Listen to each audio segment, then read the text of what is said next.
Hello everyone, आप सभी का हमारे इस YouTube channel help classes for SSC and banking में आपका मैं वेलकम करता हूं।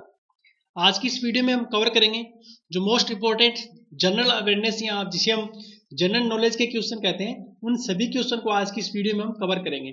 उससे पहले आज है 25 दिसंबर, इसलिए आप सभी को मेरी तरफ से मैरी क्रिसमस। आई होप कि ये जो नया साल आपके लिए आने वाला है ये काफ़ी अच्छा है। आपने जो जो प्लानिंग की है उसमें आप सक्सेस हो। ओके, आज की इस वीडियो में जितने भी हम क्वेश्चन कवर करेंगे वो सारे, चाहे कोई भी एग्जाम हो, चाहे एसएससी सीजीएल या सीएचएसएल रेलवे का एग्जाम हो, चाहे एचएसएससी जो हरियाणा स्टाफ सिलेक्शन कमीशन, या कोई भी ऐसा एग्जाम जिसमें जनरल नॉलेज के क्वेश्चन आपसे पूछे जाते हैं, उन सभी एग्जाम के लिए ये वीडियो आपके लिए काफ़ी हेल्पफुल रहेगी। इसका ये पार्ट नंबर 2 है। इससे पहले मैंने पार्ट नंबर 1 अपलोड कर चुका हूँ, उसके बाद काफ़ी रिक्वेस्ट आई थी, इसका मैं पार्ट 2 लेकर आऊँ। ओके, आज की इस वीडियो में जितने भी हमने क्वेश्चन लिखे हैं वो सारे हिंदी मीडियम में हैं, क्योंकि पिछले इससे पहले हमने वीडियो अपलोड की थी, उसमें आप सभी से हमने राय मांगी थी कि हम जितने भी क्वेश्चन एक्सप्लेन करते हैं, जो भी डिस्कस करते हैं, वो हिंदी मीडियम में हो या इंग्लिश मीडियम में। तो ज़्यादातर जो स्टूडेंट थे उन्होंने हिंदी मीडियम की डिमांड की। ओके, तो चलिए स्टार्ट करते हैं आज का हमारा पार्ट नंबर 2। उससे पहले अगर आपने अभी तक इस चैनल को सब्सक्राइब नहीं किया या आप इस चैनल पर पहली बार वीडियो देख रहे हैं तो प्लीज़ आप इस तरह के बटन पर क्लिक कर इसको सब्सक्राइब कर लीजिए, ताकि जब भी कोई नई वीडियो अपलोड हो तो आपके पास उसकी आपको नोटिफिकेशन आपको मिल सके और आप तुरंत उस वीडियो को देख सके। ओके, तो चलिए स्टार्ट करते हैं। सबसे पहले question of the video, Bharat का जो वायुसेना या एयरफोर्स है उसका अध्यक्ष कौन है? अगर आपको इसका राइट आंसर पता है तो प्लीज कमेंट बॉक्स में कमेंट कीजिए। हम हर वीक 5 लकी विनर अनाउंस करेंगे, जिनके लिए हमने स्पेशल प्राइजेस सोचे हुए हैं, वो उनको हम सभी को डिस्ट्रीब्यूट कर देंगे। Please comment the right answer in the comment box. Question number 1, 1916 में मद्रास में होम रूल जो मूवमेंट हुए थे उसके प्रवर्तक कौन थे? तो देखिए इसका आंसर है एनी बेसेंट। और ये कब हुई थी? सन 1916 में। आपको पता है 1916 के टाइम जो प्रथम विश्व युद्ध था वो चल रहा था, और जो अंग्रेजों की जो सारी सेना थी वो सारी उसमें बिजी थी। उसी मौके का फायदा उठाकर जो भारत में जितने भी जो लोग आज़ादी के लिए संघर्ष कर रहे थे उन्होंने कुछ एक्स्ट्रा करने की सोची। इसी के चलते जो मद्रास में जो होम रूल मूवमेंट की स्थापना किसने की थी? एनी बेसेंट ने। और उसी टाइम 1916 में पूना के अंदर जो होम रूल मूवमेंट हुआ था उसका लीडरशिप कौन था? जो बाल गंगाधर तिलक थे वो। इसके अलावा आपको पता है जो एनी बेसेंट है, ठीक है, ये भारत में कब आई थी? तो ये आई थी सन 1896 को, 16 नवंबर 1896 को। और ये जो वाराणसी शहर था उसमें आकर ये रहने लगी थी। इसके अलावा जो एनी बेसेंट है इसने काफ़ी फेमस 2 बुक्स भी लिखी हैं। वो कौन सी है? एक तो कॉमनवेल्थ और दूसरी न्यू इंडिया। इसके अलावा जो 1916 थे उस टाइम कुछ इंपॉर्टेंट घटनाएं और भी हुई थी, जैसे कि 1916 में ही जो साबरमती आश्रम है जिसकी स्थापना महात्मा गांधी ने की थी अहमदाबाद के अंदर, वो भी 1916 में ही की थी। इसके अलावा आपको पता है सन 1907 में जब कांग्रेस 2 अलग अलग पार्ट में डिवाइड हो गई थी, एक गर्म दल और एक नरम दल, तो 1916 के अंदर ही जो कांग्रेस का लखनऊ के अंदर अधिवेशन हुआ था उसमें कांग्रेस फिर दोबारा एक हो गई थी, यानी जो दोनों दल अलग हुए थे वो दोबारा वापस जुड़ गए थे। ओके, तो ये सारी घटनाएं थी जो कि 1916 में हुई थी, जो कि आपके एग्जाम के लिए इंपॉर्टेंट है, वो सारी मैंने आपको यहाँ पर बता दी। क्वेश्चन नंबर 2, रामकृष्ण मिशन की स्थापना कब हुई थी? तो देखिए ये हुई थी सन 1896 में, लेकिन ये 1896 और 97 इसके 2 आंसर बनते हैं, लेकिन ज़्यादातर जो बुक्स है या आप इंटरनेट पर सर्च करो तो 1897 है।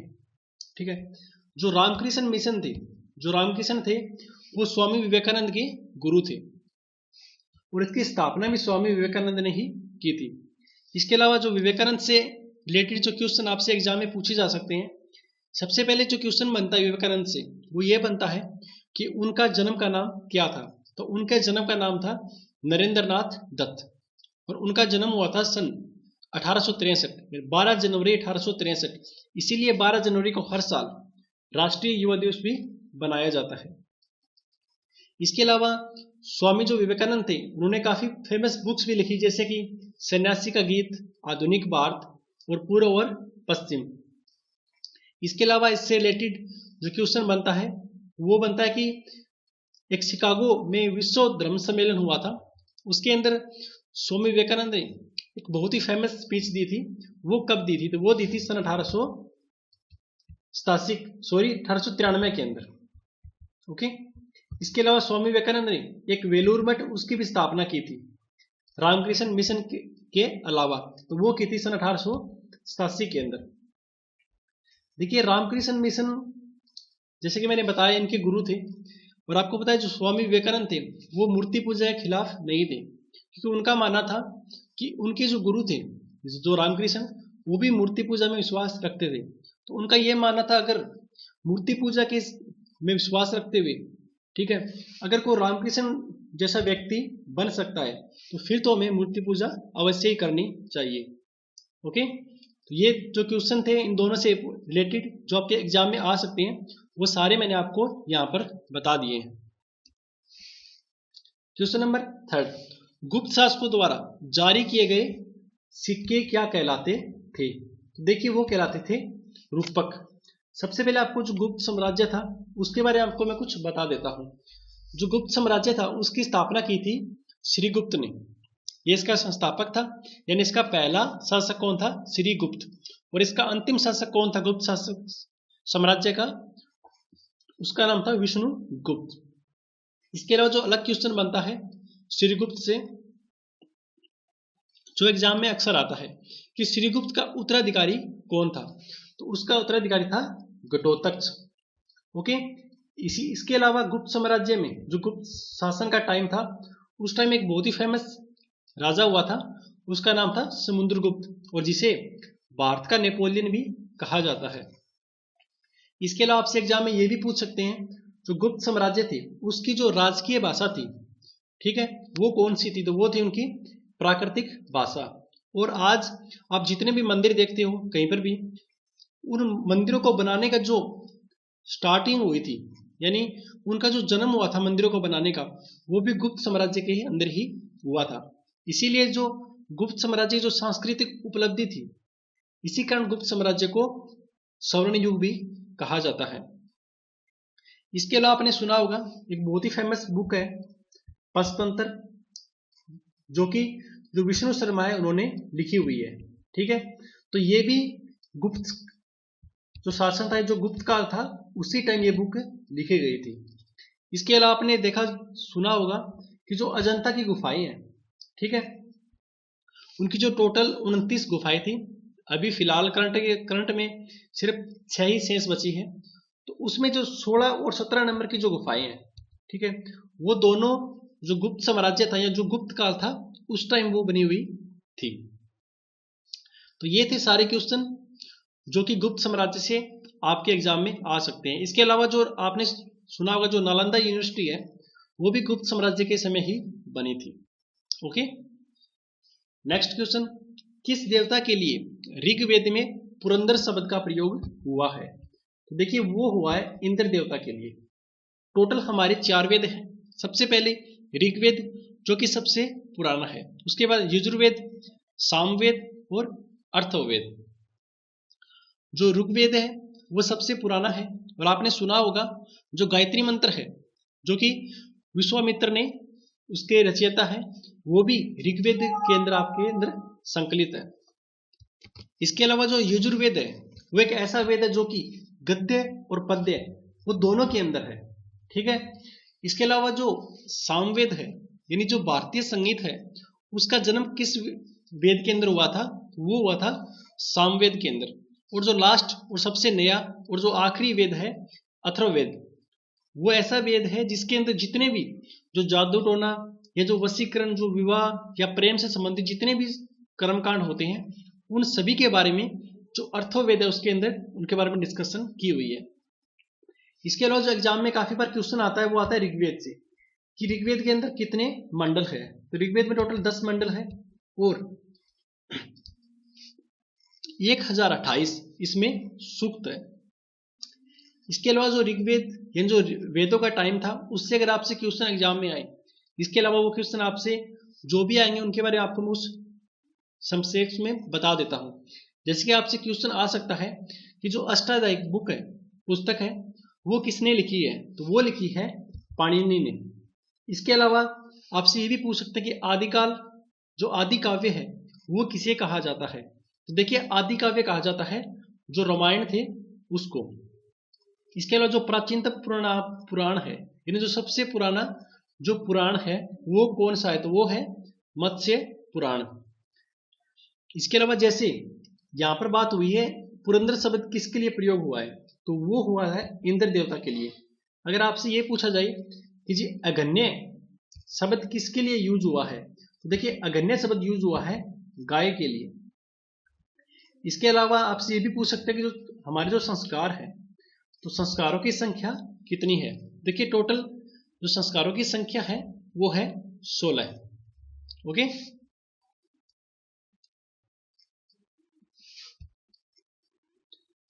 भारतीय संविधान में समवर्ती सूची किसके संविधान से ली गई है, यानी कौन से देश से ली गई है, तो वो ली गई है ऑस्ट्रेलिया के देश से। देखिए जो टोटल सूची है हमारी सूचियों को 3 पार्ट में डिवाइड किया गया है। सबसे पहले संघ सूची, उसके बाद राज्य सूची और लास्ट में समवर्ती सूची। जो संघ सूची होती है उसमें जितने भी कानून बनते हैं, कुछ भी बनते हैं, उनको बनाने का अधिकार सिर्फ केंद्र सरकार के पास होता है। ठीक है। दूसरा राज्य सूची, उसमें जितने भी कानून बनते हैं, कुछ भी होता है, उनको बनाने का अधिकार राज्य सरकार के पास है। और समवर्ती सूची ऐसी है जिसके बारे में दोनों को अधिकार है, राज्य सरकार और केंद्र सरकार, लेकिन प्राथमिकता केंद्र सरकार को दी जाती है। इसके अलावा आपसे क्वेश्चन पूछ सकते हैं कि कौन सी सूची में कितने विषय है।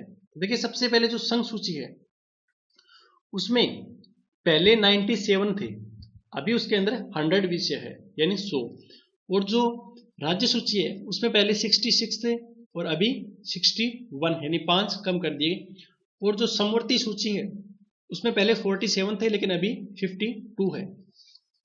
और जो समवर्ती सूची के अंदर जो भी कानून बनेंगे, इसके अंदर जो भी होगा वो जो जम्मू एंड कश्मीर राज्य है उसके अंदर ये मान्य नहीं है।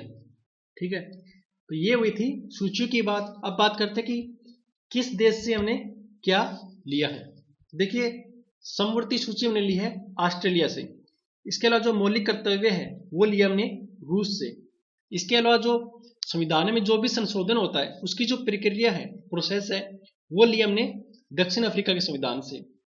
इसके अलावा जो राज्यपाल की नियुक्ति होती है उसकी हमने कहाँ से लिए, कनाडा देश से।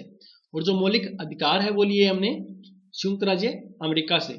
इसके अलावा जो जितने भी नीति निर्देशक जो सिद्धांत है वो लिए हमने आयरलैंड से। ओके, तो ये थे सूची से संबंधित जितने भी क्वेश्चन जो आपके एग्जाम में आ सकते हैं।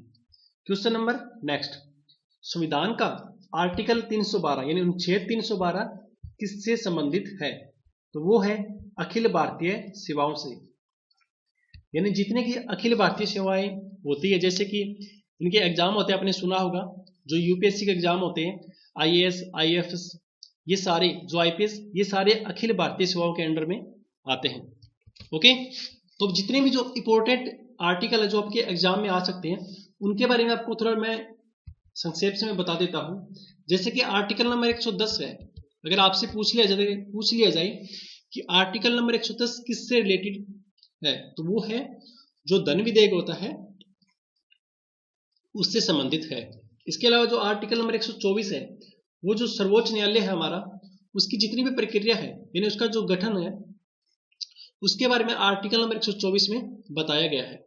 इसके अलावा जो हमारी हिंदी आपने राजभाषा के रूप में जिसके बारे में डिस्कस किया गया कि हमारी जो राजभाषा है वो हिंदी होगी, तो वो किया गया जो आर्टिकल नंबर 343 का पार्ट नंबर 1 है उसमें।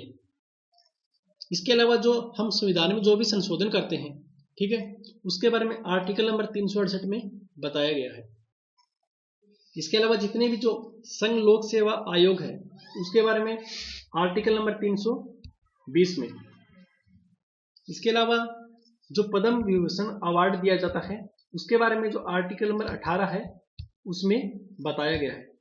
इसके अलावा जो 3 मोस्ट इंपोर्टेंट आर्टिकल नंबर 352, 56 और 60। 352 में यह बताया गया कि जो आपातकाल लगता है, जो राष्ट्रपति लगाता है, वो आपातकाल आर्टिकल नंबर 352 के अकॉर्डिंग लगता है। और जो राष्ट्रपति शासन लगता है, मान लो कोई भी राज्य है, उसमें अगर वहां पर जो संवैधानिक तंत्र है अगर वो विफल हो जाए तो वहां पर राष्ट्रपति शासन लगता है आर्टिकल नंबर 356 में। और आर्टिकल नंबर 360 होता है जो वित्तीय आपातकाल होता है उससे रिलेटेड, जो कि आज तक कभी भी इंडिया में नहीं लगा है। राष्ट्रपति बनने के लिए न्यूनतम आयु कितनी है? तो वो है 35 वर्ष। इसी तरह जो राज्यपाल है उसके बनने के लिए सबसे न्यूनतम आयु कितनी है? वो भी 35 वर्ष। इसके अलावा जो प्रधानमंत्री और जो मुख्यमंत्री उसके लिए न्यूनतम आयु है 25 वर्ष। और जो राज्यसभा का सदस्य बनता है उसके बनने के लिए न्यूनतम आयु कितनी है? 30 वर्ष। इसके अलावा आपको पता है राष्ट्रपति को देश का प्रथम नागरिक भी कहा जाता है और इसका जो वेतन होता है वो होता है 1.5 लाख रुपए पर मंथ। इसके अलावा इसको 9 लाख रुपए वार्षिक पेंशन भी मिलती है। और हमारे प्रथम राष्ट्रपति कौन थे? Doctor Rajendra Prasad. Question number next, ozone परत पाई जाती है, तो ये पाई जाती है समताप मंडल में। मान लीजिए ये हमारा जो वायुमंडल है सारा वो है, इसको हम 4 पार्ट में डिवाइड कर लेते हैं। सबसे नीचे जो 8 से 18 किलोमीटर का एरिया होता है उसको बोलते हैं क्षोभ मंडल, ठीक है। इसके ऊपर जो 18 से 32 किलोमीटर का एरिया है उसको बोलते हैं हम समताप मंडल, ओके। और जो 32 से 60 किलोमीटर का एरिया है उसको बोलते हैं हम ओजोन मंडल। यानी ये दोनों मिलाकर, इन दोनों को वैसे इकट्ठा तो बोलते हैं हम समताप मंडल, लेकिन इसको हम वैसे अलग भी कर सकते हैं ओजोन मंडल के रूप में। यानी जो ओजोन परत है वो पाई जाती है समताप मंडल में, ठीक है। यानी ये 18 से 32 किलोमीटर के बीच में समताप और 32 से 60 किलोमीटर के बीच में ओजोन मंडल, ठीक है। और इसके अलावा जो ओजोन मंडल में जितना भी जो टेम्परेचर होता है, अगर हम 1 किलोमीटर की ऊंचाई पर जाएं तो जो तापमान होता है वो 5 डिग्री सेल्सियस इंक्रीज हो जाता है। और जो ओजोन परत है उसकी मोटाई हम मापते हैं तो उसके लिए जो यूनिट यूज करते हैं उसका नाम है डोप्सन इकाई, यानी डोप्सन यूनिट। यानी सबसे नीचे क्षोभ मंडल, फिर समताप मंडल और फिर ओजोन मंडल, उसके ऊपर आयन मंडल और सबसे लास्ट में बहिर्मंडल। जितने भी जो मौसम संबंधी घटनाएं होती है वो सारी अक्षोभ मंडल में होती है, ठीक है। इसके अलावा जो समताप मंडल है इसमें कोई भी मौसम संबंधी घटनाएं नहीं होती, इसलिए जितने भी जो वायुयान हवा में उड़ते देखते हैं, चाहे हेलीकॉप्टर, एरोप्लेन, कुछ भी हो, वो सारे समताप मंडल में उड़ाए जाते हैं। आयन मंडल के अंदर जितने भी जो रेडियो, टीवी जो उपग्रह लगे होते हैं जिससे जो रेडियो किरणें वापिस आती है हमारी पृथ्वी पर, वो सारे आयन मंडल में ही लगाए जाते हैं, ओके। तो ओजोन परत पाई जाती है समताप मंडल में। पृथ्वी पर दिन रात की अवधि बराबर होती है तो वो होती है भूमध्य रेखा पर। इससे पहले आपको मैं कुछ बेसिक चीजें इसके बारे में बताना चाहूंगा। तो मान लीजिए पूरी पृथ्वी है, ठीक है। इसको हम ऐसे डिवाइड कर लेते हैं। ये जो लाइन है, ये आप लाइन देख रही हो, इसको बोलते हैं हम भूमध्य रेखा या विषुवत रेखा, या इसको हम जीरो अक्षांश रेखा भी बोलते हैं। इसको हम ऐसे, आपने ग्लोब में देखा होगा, ऐसे लाइनें होती हैं और आधी लाइनें ऐसे होती है, ओके।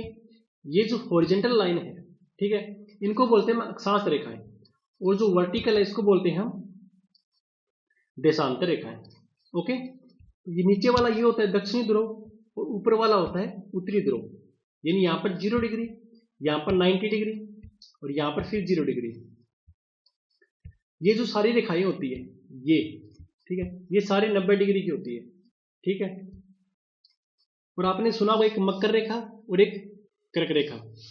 जो उत्तरी गोलार्ध में जो 23.5 डिग्री की ये जो अक्षांश रेखाएं होती हैं इनको बोलते हैं हम कर्क रेखा, और जो दक्षिणी गोलार्ध में जो 23.5 डिग्री की जो देशांतर रेखाएं होती हैं इनको बोलते, सॉरी, जो अक्षांश रेखाएं होती है ये वाली, इसको बोलते हैं हम मकर रेखा। ठीक है, तो ये तो होगी इसकी बात। अब बात करते हैं हम दिन और रात की जो अवधि बराबर होती है उसके बारे में। फिर से एक दोबारा मैप बनाते हैं हम। ये मान लीजिए पूरी पृथ्वी है, ठीक है, ये यहां पर वैसे आ गया, ये दक्षिणी ध्रुव और ये उत्तरी ध्रुव। उत्तरी ध्रुव में जब 22 दिसंबर होता है, ठीक है, उस दिन सबसे छोटा दिन होता है। ठीक है, अभी जो पीछे 22 दिसंबर गया वो सबसे छोटा दिन था, और जो 21 जून होती है वो सबसे बड़ा डे होता है। ठीक है, ऐसे ही दक्षिणी जो गोलार्ध है इसमें 22 दिसंबर को सबसे बड़ा दिन होता है। और जब एक देशांतर हम आगे चलते हैं तो जो टाइम है उसमें 4 मिनट का अंतर आ जाता है। ओके, तो पृथ्वी पर जो दिन रात की अवधि बराबर होती है वो होती है भूमध्य रेखा, यानी यहाँ पर 0 डिग्री पर। ठीक है, यहाँ पर दिन रात की अवधि बराबर होती है। नेक्स्ट, ऑस्ट्रेलिया महाद्वीप का सर्वोच्च पर्वत शिखर कौन सा है? तो वो है माउंट कोस्युस्को। देखिए टोटल 7 महाद्वीप है, जैसे कि यूरोप, एशिया, अफ्रीका, अंटार्कटिका, ठीक है, ऑस्ट्रेलिया। इनमें जो भी इंपॉर्टेंट क्वेश्चन आपके लिए बनते हैं, ये एग्जाम में काफी बार आते हैं कि कौन से महाद्वीप का कौन सा सर्वोच्च पर्वत शिखर है। तो देखिए ऑस्ट्रेलिया का तो हो गया माउंट कोस्युस्को। यूरोप का जो सर्वोच्च पर्वत शिखर है उसका नाम है माउंट एल्ब्रुस। इसके अलावा जो एशिया का आपको पता ही है माउंट एवरेस्ट जो कि नेपाल के अंदर है, सबसे ऊंची चोटी। अफ्रीका का माउंट किलिमंजारो, और जो अंटार्कटिका है उसका सबसे सर्वोच्च शिखर कौन सा है? Mount Vinson Massif. ओके, ये सारे क्वेश्चन थे जो आपके एग्जाम में आ सकते थे। यानी सबसे बड़ा महाद्वीप कौन सा है? एशिया, और सबसे छोटा महाद्वीप कौन सा है? ऑस्ट्रेलिया। ये सारे क्वेश्चन जितने भी महाद्वीप से बनते थे वो सारे मैंने आपको बता दिए हैं। भारत में रेडियो का प्रसारण कब शुरू हुआ था? देखिए भारत में रेडियो का प्रसारण शुरू हुआ था सन 1927 के अंदर। ठीक है, इसके अलावा जितने भी जो क्वेश्चन आपके एग्जाम के जो इंपॉर्टेंट आपके बनते हैं, जितने भी जो हमारे संचार के साधन है, चाहे रेडियो, दूरदर्शन, टीवी, कुछ भी हो, वह सारे आपको मैं भी बता देता हूं। आपने सुना होगा ऑल इंडिया रेडियो। ठीक है, ऑल इंडिया रेडियो का, इसको आकाशवाणी भी हम कहते हैं। अगर आपसे क्वेश्चन आ जाए कि ऑल इंडिया रेडियो को का नाम आकाशवाणी कब किया गया, तो देखिए वो किया गया था सन 1957 के अंदर। ठीक है, और आज़ादी के समय जब भारत आज़ाद हुआ था उस टाइम भारत के अंदर जो AIR है, ऑल इंडिया रेडियो, उसके टोटल 6 केंद्र थे। ओके, और सबसे ऊंचा जो टीवी टावर है भारत का वो कहां पर है? तो वो है पीतमपुरा के अंदर। ये क्वेश्चन काफी बार एग्जाम में रिपीट हो चुका है। तो ये 3-4 क्वेश्चन थे जो आपके एग्जाम के लिए इंपॉर्टेंट थे। जैसे कि रेडियो का प्रसारण हुआ था सन 1927 में, आजादी के समय ऑल इंडिया रेडियो के केंद्र थे 6, और सबसे ऊंचा टावर पीतमपुरा, और ऑल इंडिया रेडियो का आकाशवाणी नाम परिवर्तित किया गया था सन 1957 में। नेक्स्ट, डाक विभाग की स्थापना किस वर्ष हुई थी? तो वो हुई थी सन 1854 में, और उस टाइम भारत का जो वायसराय कौन था? लॉर्ड डलहौजी। अगर भारत में डाक विभाग की स्थापना 1854 में हुई थी, अगर आपसे एग्जाम में पूछ लिया जाए कि पहली जो डाक टिकट थी वो कब जारी की गई थी, तो वो भी सन 1854 में ही जारी की गई थी। और वो कहां पर जारी की गई थी? वो की गई थी कराची, जो कि भी पाकिस्तान में है। इसके अलावा जो इंपॉर्टेंट क्वेश्चन आपके लिए एग्जाम के लिए बनते हैं, तो वो बनते हैं कि भारत में प्रथम जो STD सेवा थी वो कब स्टार्ट हुई थी? तो देखिए वो हुई थी सन 1960 में, और वो कहां से किसके बीच में हुई थी? लखनऊ से कानपुर के बीच में, जो कि यूपी के अंदर है।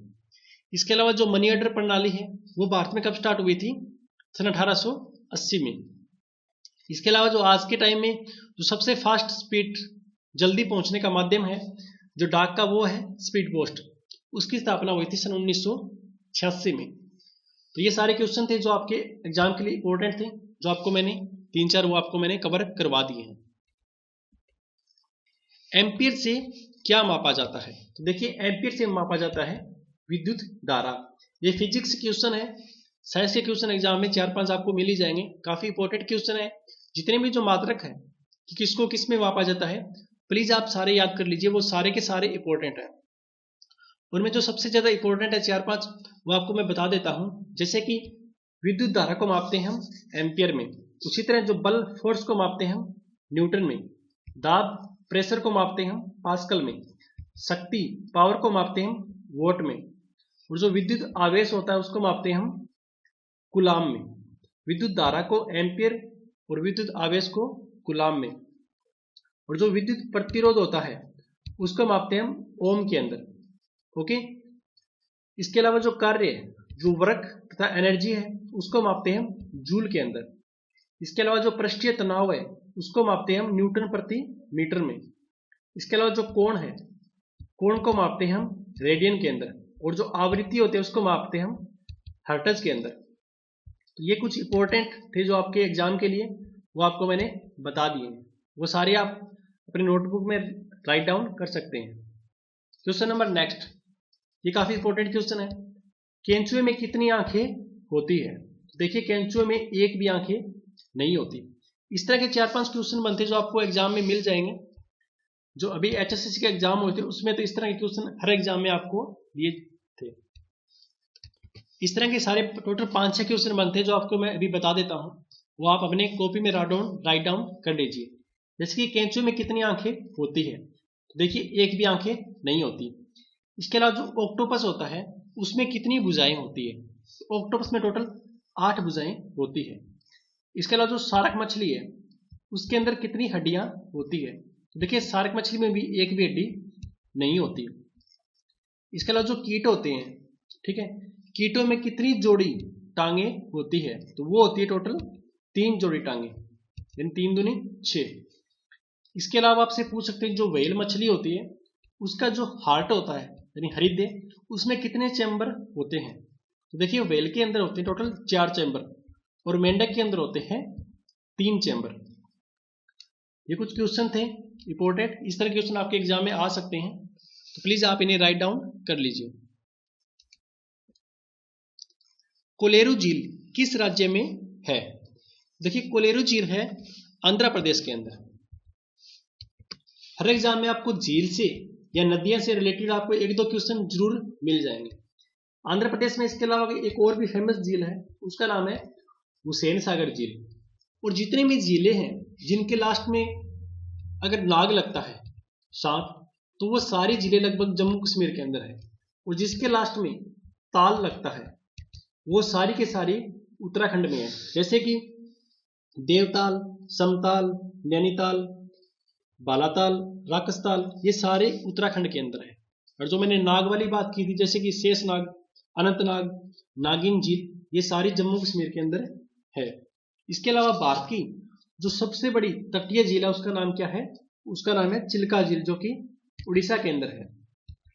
और भारत की जो सबसे बड़ी जो मीठे पानी की झील है उसका नाम है वुल्लर, जो कि जम्मू कश्मीर में है। इसके अलावा भारत की जो सबसे बड़ी जो खारे पानी की झील है वो कहाँ पर है? सांबर, जो कि राजस्थान में है। इसके अलावा भारत में जो सबसे बड़ी जो कृत्रिम झील है वो कहाँ पर है? वो कौन सी है? वो है गोविंद सागर झील, जो कि पंजाब में है। ये तो बात होगी इंडिया की। इसके अलावा विश्व की कुछ फेमस झीलें छोटी बड़ी जो आपके एग्जाम में आ सकती है, जैसे कि सबसे गहरी झील कौन सी है विश्व की?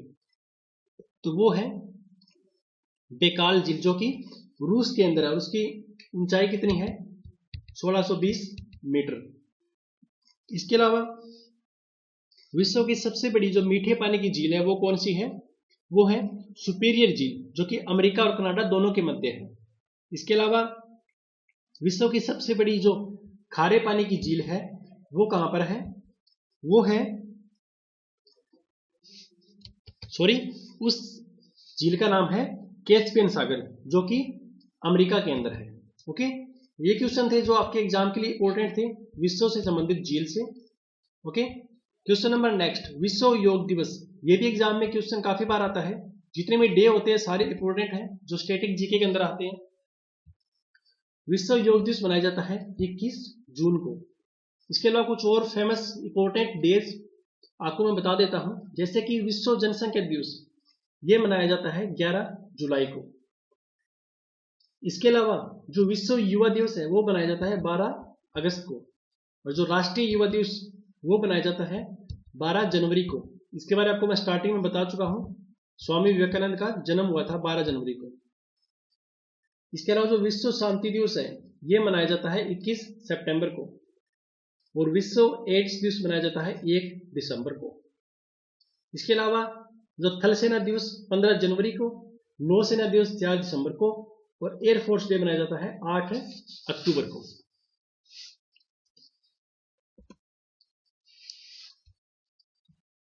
O की पावर 16/8 ये आपको नजर आ रहा है, इसको क्या कहते हैं? तो देखिए इसको कहते हैं समस्थानिक। ये अगर इससे पहले क्वेश्चन मैं एक्सप्लेन करूं आपको, इसका मैं नेक्स्ट क्वेश्चन दिखाता हूं। ये क्वेश्चन देखिए दोनों में डिफरेंस क्या है। ऊपर पावर सेम है, इसमें नीचे पावर सेम है, यानी जिसकी नीचे पावर सेम है उसको बोलते हैं हम समस्थानिक। समस्थानिक इंग्लिश में क्या बोलते हैं? आइसोटोप्स। और जिसकी ऊपर पावर सेम है उसको बोलते हैं हम समबारिक, जिसको बोलते हैं आइसोबार। देखिए ये जो नीचे 8 दिया है इसको बोलते हैं हम परमाणु क्रमांक। और परमाणु क्रमांक क्या होता है? जो प्रोटॉन की संख्या होती है, ठीक है, उसको बोलते हैं हम परमाणु क्रमांक। ये हो गया परमाणु क्रमांक। और जो ऊपर वाला इसको बोलते हैं परमाणु द्रव्यमान। ये परमाणु द्रव्यमान है, और जो द्रव्यमान संख्या होती है वो अलग होती है। द्रव्यमान संख्या क्या होती है?